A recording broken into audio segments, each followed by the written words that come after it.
Good morning, First Teachers. My name is Amelia Brown, and today we are continuing our series on literacy. We've already spoken about phonemic awareness when learning to read, and today we're going to go through different tips that you can use to help your child learn to read.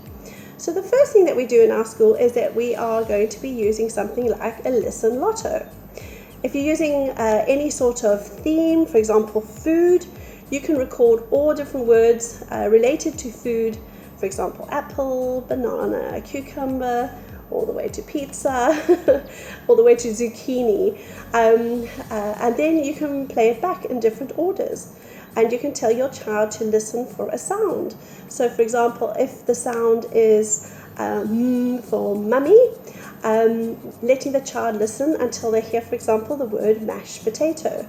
Once they hear for mash, then they will be able to do some sort of an activity, example, touching their head, picking up a color card, clapping, anything that shows them that they actually understand or gives a demonstration that they understand that they've heard the sound.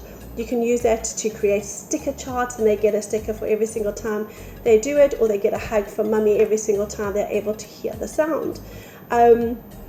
The second thing that we do is that we use a lot of alliteration.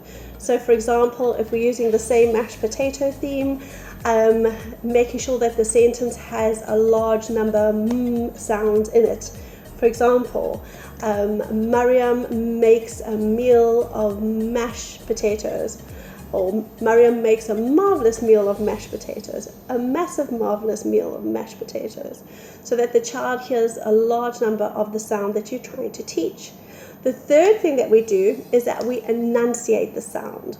So if you're using the same sentence, Maryam makes a massive meal of mashed potatoes, you would actually then have the first initial sound enunciated, so the child knows that you're focusing on the initial sound of So, for example, Maryam makes a massive meal of mashed potatoes.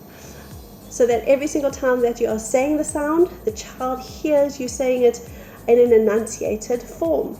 And the last thing that we do is we are very careful when we're teaching new sounds that we don't teach a sound that's very similar to the previous sound. So, for example, if you're teaching the sound you don't want to teach straight after that the sound because and make very similar sounds. So it's very difficult for the child to differentiate. So, for example, rather teach a sound s, which is much easier to hear than the sound So that's what we do in our school, and we hope this gives you a few tips when helping your child start to learn to read.